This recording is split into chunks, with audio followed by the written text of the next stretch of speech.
सभी को नमो बुद्धाय, जय भीम। आज मुरादनगर के अंदर ग्राम सुराना के अंदर जो वीडियो आपके पास आई थी, कबीर कुटी कबीर आश्रम जी है, उस पर हमारे साथ दो साध्वी आई हुई हैं जो कहाँ से आई हैं उसका परिचय तो मैं स्वयं कराता हूँ उनसे। जी साध्वी जी बंदगी। जी साहेब बंदगी। क्या नाम आपका? जी मेरा नाम साध्वी रचना साहेब। जी कहाँ से हैं आप? छत्तीसगढ़ से आई हूँ। अच्छा अच्छा जी। और आप साध्वी बनिए, कुछ शिक्षा वगैरह कुछ ग्रहण करिए? जी मैं इस साधना मार्ग में कम से कम 14 साल से हूँ। जी। मैंने अपना बीए कंप्लीट करके यहाँ आई हूँ। अच्छा अच्छा। उसके बाद फिर अपना अनवरत चल रहा है साधना का कार्य, साथ में प्रचार प्रसार भी संत गुरुजनों की विचारों का, कबीर साहब का, भगवान बुद्ध का, महावीर का, सभी महापुरुष जो हमारे भारत भूमि में हुए हैं उनके विचारों को लेकर हम प्रचार प्रसार करने के लिए अन्य अन्य प्रदेशों में आते जाते रहते हैं। जी साध्वी जी बंदगी। जी साहब देखो मैं कबीर पंथी नहीं हूँ, मैं बुद्धिस्ट हूँ, मेरे को क्षमा कर देना क्योंकि मैं ज़्यादा जानता नहीं हूँ कबीर रविदास इनके बारे में। जी क्या नाम है आपका? मेरा राधा साहब। अच्छा जी। आपने भी जो है साध्वी बनी है तो कुछ एजुकेशन शिक्षा वगैरह कुछ? जी कहाँ तक? शिक्षा ज्ञान तो है। कहाँ तक? बस 7वीं 8वीं तक। अच्छा अच्छा। तो साथियों सभी को पहले बहुत खुशी होगी कि ये दोनों बहनें हैं। आप दोनों बहनें हैं ना? जी। और दोनों ही साध्वी बन गई तो माँ बाप को तो बहुत जोर पड़ा होगा। जी नहीं, माता पिता के ही पुण्य संस्कारों का फल है जो आज हम आपके सामने साध्वी के रूप में हैं, एक संत के रूप में हैं। और एक बात और आपको मैं बताना चाहूँगी कि हम 2 ही बहन नहीं, हम 3 बहन साधु हैं। जी। हमारी एक बहन और है जो हमसे छोटी है, वो भी साधु है, इसी साधना मार्ग में है। अच्छा। और एक इंट्रो और देना चाहूँगी, हमारी साहब जी लगभग 25 साल से साधना मार्ग में है। मैं 14 साल से हूँ और मेरी छोटी बहन जो है वो 10 साल से है। जी। सतगुरु कबीर जी का इस देश के अंदर बहुत बड़ा, भगवान बुद्ध के बाद अगर हम शुद्ध वाणी उनकी पढ़ते हैं, क्योंकि लिखने वाले शुद्ध नहीं लिख रहे ना सिद्ध लिखने वाले बोल रहे हैं। मैं सुबह से यहाँ सत्संग को सुन रहा था, इसके अंदर सारा ब्राह्मणवाद भरा पड़ा था, रामकृष्ण जिसका कबीर जी ने विरोध करा उसी चीज की वाणी ज्यादा चल रही थी। बात ये है कि आप मूल बीजक पढ़ लीजिए जी। मूल बीजक पढ़ेंगे तो उसमें शुद्ध शुद्ध वाणी कबीर साहब की लिखी हुई है। और जो हम अन्य प्रवक्ताओं को सुनते हैं वो सभी में से ले लेते हैं तो समन्वय करना चाहते हैं, पर जो हम खरा खरा मतलब बातों को ले तो समन्वय नहीं हो पाएगा। पर हमारे मंच में, हमारे पंडाल में अन्य अन्य प्रकार के लोग रहते हैं, तो शुरुआत में ही तो उसको हम छेड़ नहीं सकते, तो उनको पहले अपने में लेके उनको मिला के अपने साथ लेके चलना चाहते हैं। उसके बाद धीरे धीरे उनको जो पारख की ज्ञान है उसको बताएंगे, तब वो हमारे पास आएंगे, हमारी बातें सुनेंगे, सत्य बात क्या है उसको जानेंगे। तो इसके लिए तो हम पहले ही उसको चोट मार देंगे तो वो तो दूर हट जाएगा। अगर किसी भगवान भगवती को मानने वाले के पास हम गए और उसको एक ही बार में हम कह दिए कि ये क्या पत्थर की पूजा कर रहे हो, तो हमें हमसे बिल्कुल पूरी तरह एक ही बार में कट जाएगा। और कट जाएंगे तो फिर हम अपनी बातें जो कहना चाहेंगे वो उनको नहीं कह पाएंगे। इसलिए पहले तो उनके दिल में जगह बनाते हैं, थोड़ी छोटी छोटी बात उनको बताया जाता है जिससे हम उससे जुड़े, वो हमसे जुड़े, ऐसी बातें बताई जाती है। उसके बाद में जब वो हमसे पूरी तरह जुड़ जाते, हमारी बातें सुनने लायक हो जाते, तब हम अपनी खरी बातें मतलब पारख की बातें, सत्य की बातें उनको बताते हैं। आपने भगवान बुद्ध को पढ़ा है या जी, कुछ? जी जी बिल्कुल पढ़ा। पढ़ा जी? जी जी जी। ध्यान साधना करी आपने कभी? 10 दिन का विपश्यना किए हैं। कितनी? 10 दिन के विपश्यना किए हैं। कितनी बार करा है? 3-4 बार किए हैं। 3-4? कहाँ गए थे? अपने रायपुर में गए, इधर राजनांदगांव क्षेत्र में गए और कई जगह ऐसे एक एक दिन का शिविर किए। छत्तीसगढ़ में बहुत होता है इसका, तो हम शिविर लगवाते हैं। जी जी। ये हमारे लिए बहुत खुशी की बात है कि दो विपश्यनाचार्य हमारे साथ में है, क्योंकि बुद्ध का ज्ञान शब्दों में नहीं है, वो ध्यान साधना में है। मैं 5 बार कर चुका हूँ। और सबसे बड़ी बात हमारे देश के अंदर एक प्रॉब्लम ये है कि हमारा कोई भी व्यक्ति घूमता हुआ आके हिंदुत्व पे अटक जाता है। कबीर ने हिंदुइज्म का विरोध करा है, रविदास ने विरोध करा है, और आपके जो भगवान तथागत बुद्ध है जिसका विश्व के अंदर प्रचार हुआ, लेकिन कबीर भारत तक रह गए। मैं इस बात को ये नहीं कहती हूँ कि ये हिंदुइज्म है। मैं तो ये कहती हूँ कि जितने भी पाखंडवाद हुआ है, अंधविश्वास हुए हैं, उन सब पे करारा चोट मारे हैं कबीर साहब। हाँ। जिस प्रकार भगवान बुद्ध ने 2500 वर्ष से पूर्व जो काम उन्होंने किया है, वही लगभग 6 जो भी टाइम हुआ है उसके बाद में जो हुआ है, उसके बाद कबीर साहब ने ये सब किया। जी जी। तो कबीर जी विदेश नहीं जा पाए, बुद्ध तो संसार में फैल गए कोने कोने में, जहाँ सूरज की रोशनी गई है वहाँ बुद्ध का ज्ञान गया है। लेकिन कबीर को एक तरफ कबीर वाले जो हैं, रविदास वाले जो हैं, ये तुलसीदास, जितने ये दास हुए हैं, जिनके पीछे दास लग रहा है, दास का मतलब होता है गुलाम, इन्होंने कभी कोई दूसरा पैदा नहीं करा। बाबा साहब डॉक्टर अम्बेडकर और भगवान बुद्ध के बाद जो पूरा इतिहास आप पढ़िए, इन्होंने कभी अपने जैसा दूसरा व्यक्ति पैदा नहीं कर पाए। रविदास जी भी रविदास तक रह गए, कबीरदास जी भी कबीरदास तक रह गए। वैसे संसार में प्रकृति के माध्यम से ना एक मतलब यहाँ कोई डबल आते ही नहीं। जी जी। भगवान बुद्ध की तरह कोई है नहीं जी। महावीर की तरह कोई है नहीं जी जी। सदगुरु कबीर की तरह कोई है नहीं जी जी। अम्बेडकर की तरह कोई है नहीं जी। वैसे प्रकृति के देन है कि एक लौता भेजते हैं यहाँ, जैसे सूर्य के प्रकाश जी जी है ना, हाँ। जैसे धरती है। नहीं, कहने का मतलब ये नहीं है कि कोई एक साथ जुड़वा जन्म लेगा, मतलब कहने का इनके जो विचार हैं, सुंदर विचार। बाबा साहब डॉक्टर अम्बेडकर ने 12 नवंबर 1930 को आप पढ़िए बाबा साहब डॉक्टर अम्बेडकर का इतिहास। इस देश के अंदर कितने साल में 1930 और आप 2030 आ जाएगा, 100 साल हो चुके हैं, 100 भी नहीं हुए हैं अभी। हमें पहली बार इस देश के अंदर इंसान होने का अधिकार दिया अंग्रेजों ने। जी जी। जो गोलमेज सम्मेलन हमारा चला 3 साल, और उसके बाद जो हमें अंग्रेजों ने राइट दिए, जो मिस्टर एम.जे. मैग्नोल्ड थे, उसके बाद पूना पैक्ट हुआ, उसके बाद बहुत सारी घोषणाएं हुई, लोगों ने परेशान करा डॉक्टर अम्बेडकर जो है। लेकिन जब उन्होंने घोषणा की कि मैं हिंदू धर्म में पैदा हुआ, ये मेरे बस की बात नहीं है, लेकिन मैं मरूंगा नहीं, ये मेरे बस की बात है। लेकिन आज उसी के अनुयायी जो है चारों ओर जो है मनवाद और फलानेवाद और दूसरों को गाली दे देकर उसका प्रचार दमादम कर। वो तो सब जगह की बात है, जो महापुरुष सब पाखंड को तोड़ने के लिए, मिटाने के लिए जन्म लिए, उनके जाने के बाद उनके नाम में पाखंड कर देते हैं लोग। जी जी। यही बात है।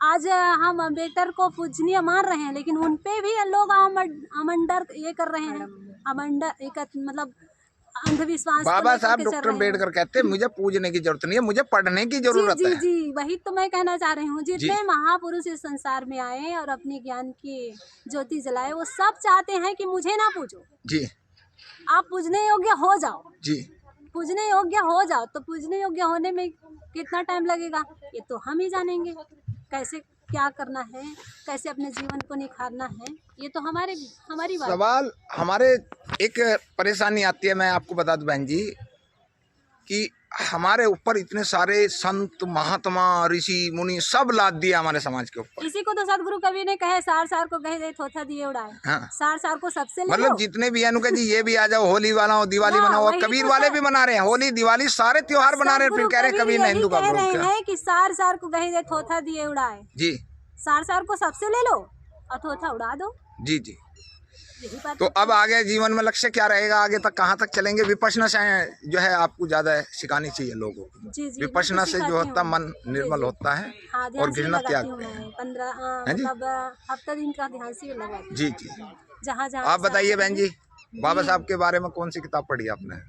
बाबा साहब की संविधान पढ़े हैं, और तो फिर बुद्ध जी को पढ़े हैं, मतलब सभी महापुरुषों को पढ़े हैं जी, और उन्हीं के हिसाब से जीवन भी जी रहे हैं जी। और कुछ अपना अनुभव, क्योंकि लोगों के बीच आना जाना होता है तो उससे भी अपना अनुभव बढ़ता है कि कौन कैसे जी रहा है, कौन कौन सिद्धांतों पे चल रहा है और कौन से सिद्धांत वो मान रहा है, ये सारी चीज़ों की जानकारी मिलती है। चलो बहुत बहुत धन्यवाद सम्मान एक अधिकार को टाइम देने के लिए। साध्वी हैं, हमारी बहनें हैं, और जो है आप लोग इस पर कमेंट जरूर करेंगे, लाइक शेयर कमेंट। अपना नंबर बता दीजिए, कोई आपसे जो है कांटेक्ट करना चाहे जहाँ सत्संग। 9340127903। नाम पूरा? जी, साध्वी रचना साहेब, आश्रम मुझे लता कौन? के नाम से भी जानते, साध्वी लता के नाम से। मेरा एक यूट्यूब चैनल भी चलता है, जीवन सुधार टीवी चैनल के नाम से, जिसमें मैं अपने भजन प्रवचन और अन्य संतों के भी भजन प्रवचन या अन्य विचार, तार्किक और मार्मिक विचार मैं डालती हूँ। अगर आप जुड़ना चाहें तो जरूर जुड़ सकते हैं। बहुत बहुत धन्यवाद। साहेब हरि साहब जी के पुण्य स्मृति के उपलक्ष्य में सत्संग का कार्यक्रम है, सभी का स्वागत है। और मैं ये चाहूँगा, अब मेरी चाहना को आप भी चाहेंगे कि नहीं, वो तो अब आपकी उपस्थिति से पता लगेगा, कि जो हमारे पूजनीय संत समाज हैं, तो संतों के विचारों का लाभ अगर ले लिया जाए तो कैसा रहेगा, हो जाए। बोलिए सदगुरुदेव जी। हाँ, तो मैं अब संतों की श्रृंखला में हमारे आदरणीय संत जो कितने वर्षों में हमें मिले हैं, युवा साथी हैं, श्री तारक साहब जी, उनसे मैं निवेदन करता हूं को लाभान्वित करेंगे। श्रद्धेय संत श्री तारक साहब जी दिल्ली से आए हैं। श्री सद्गुरुदेव की, संत समाज की, भक्त समाज की, आदरणीय संत समाज, धर्म प्रेम बंधुओं, माताओं बहनों, हम सभी सत्संग में उपस्थित हुए हैं श्रद्धेय संत श्री हरि साहब जी के पुण्य स्मृति में।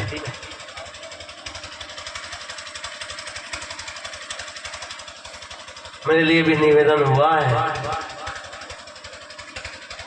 मैं भी कुछ दिन निवेदन करता हूँ।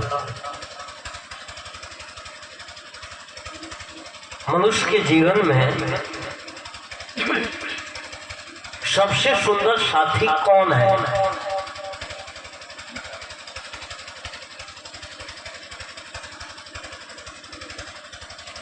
बाहर के जो साथी है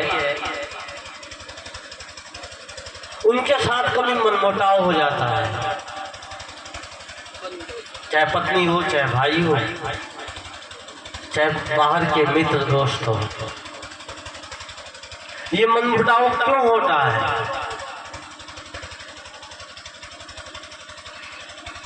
उसके पीछे कारण है, सबसे सुंदर हमारा साथी हमारा मन है। अगर मन हमारा ठीक है तो जिससे भी मिलते हैं,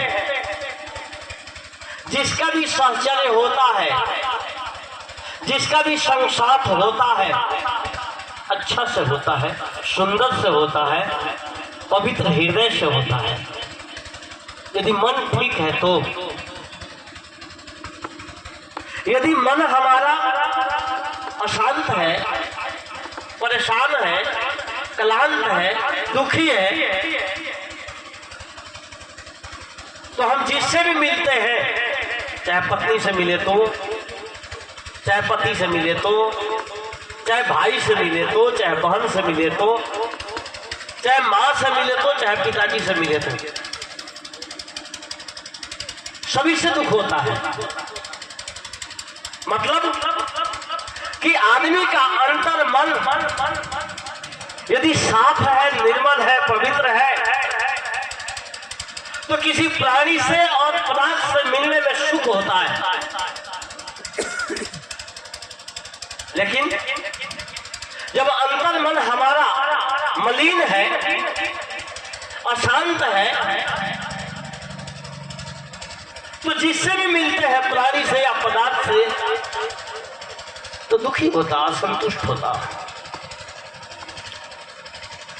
ज्यादातर आज के युग में, आज के परिवेश में, आज के समय में अधिकतर आदमी का मन अशांत रहता है, शांत तो बहुत कम होता है। किसी संत गुरुजन को नहीं कहा जाता जो मन को समझता है, जो मन के लिए साधना करता है। इस मनुष्य जीवन में जो मन को अपने वश में कर लेता है, उसके लिए तो समझ लेना उसका जीवन कृतार्थ हो जाता है। लेकिन जो साधना मन के लिए नहीं है, साधना साधन के लिए है, भोग ऐश्वर्य के लिए है, तो ये समझ लेना कि वहां मन अशांत और दुखी रहेगा। इसलिए सद्गुरु ने कहा है, कबीर मन तो एक है, भावे जहां लगाओ। कबीर मन तो एक है, भावे जहां लगाओ। भावे गुरु की भक्ति करूं और भावे विषय कमाओ।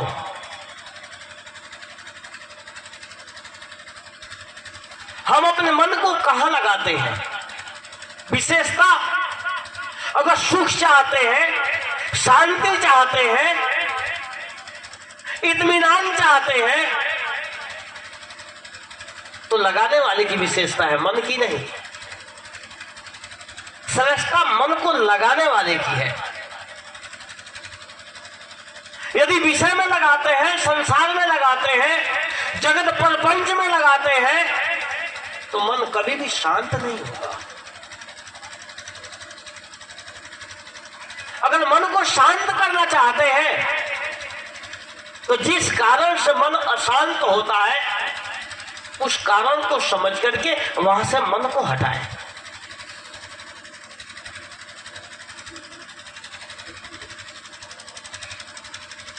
वहां से अपने मन को हटा करके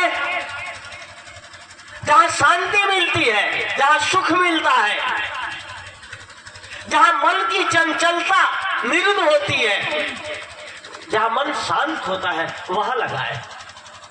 प्रश्न हो सकता है कि मन को कहां लगाए? उत्तर यह है कि मन जहां लगाने से शांत होता है, मन को सत्संग में लगाए, मन को किसी संत के दर्शन में लगाए, मन के संत के सानिध्य में लगाए, या जड़ चेतन के बोध के लिए लगाए, वासनाओं के त्याग करने के लिए लगाए, वासनाओं को बढ़ाने के लिए नहीं, इच्छाओं को बढ़ाने के लिए नहीं, इच्छाओं को शांत करने के लिए लगाए। तो मन की शांति मिल सकती है, मन शांत हो सकता है। पद के लिए यदि मन लगाते हैं, तो पद से तो शांति नहीं मिलती है। खूब बड़े बड़े पद वाले हैं। भारत का सर्वोच्च पद राष्ट्रपति का होता है, इससे ऊपर तो कोई पद नहीं होता। लेकिन क्या जो राष्ट्रपति है उनको देखा जाए तो वो भी शांत नहीं है। सबसे बड़ा सर्वोच्च पद पाने के बाद भी राष्ट्रपति शांत नहीं होता, प्रधानमंत्री शांत नहीं होता, मुख्यमंत्री शांत नहीं होता, या बाहर की कोई भी वस्तु है उसमें यदि हम मन लगाते हैं, बाहर का कोई भी पद है उसमें यदि हम मन लगाते हैं, तो वहां शांति नहीं मिल सकती है। शांति कहां मिलेगी? शांति मिलेगी अपने आप में लगाने से। हम जगत के सारा ज्ञान कर लेते हैं, लेकिन इस जगत का जो ज्ञान करने वाला है उधर हम मन को नहीं लगाते। आप जाने नहीं और जाना सब ठौर, आप जाने नहीं और जाना सब ठौर, कहीं कभी उस जीव का नहीं ठिकाना और कहीं ठिकाना नहीं है जब तक आप अपनी जगह नहीं लगाओगे। अपनी वृत्तियों को, अपने मन को, अपने भावों को गुरुपद में लगाने से शांति मिलती है। गुरु ने कहा, कबीर मन तो एक है, भावे जहां लगाओ।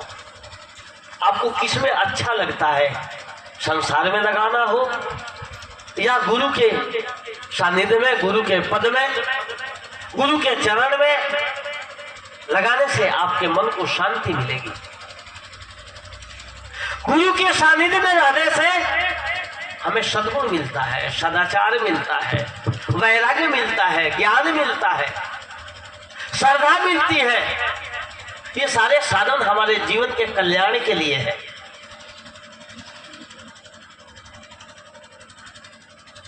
क्योंकि ये कल्याण हमारे जीवन को शांति की तरफ ले जाते हैं।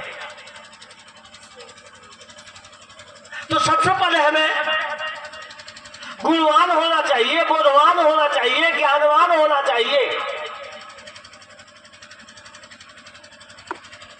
ज्ञानवान जब होंगे तो सजगता आएगी, सरलता आएगी, सहजता आएगी, कटुता और कठोरता दूर हो जाएगी। कहा जाता है, सद्गुरु ने कहा है, मानुष तेरा गुण बढ़ा। बोलिए श्री सद्गुरुदेव की जय। अभी आप सुन रहे थे जो बहुत ही मर्म के विचारों से साहिब की वाणी पर अपने विचार आप हम सबके बीच में दे रहे कि आदमी दुखी है तो उसका कारण मन है, और दुखी व्यक्ति के लिए संसार में कहीं सुख नहीं, सुख है तो भावे गुरु की भक्ति कर भावे विषय कमाओ। गुरु भक्ति सत्संग साधना के द्वारा इस व्यक्ति को सुखों का मार्ग मिलता है। बहुत बहुत आभार है। अब मैं निवेदन करता हूँ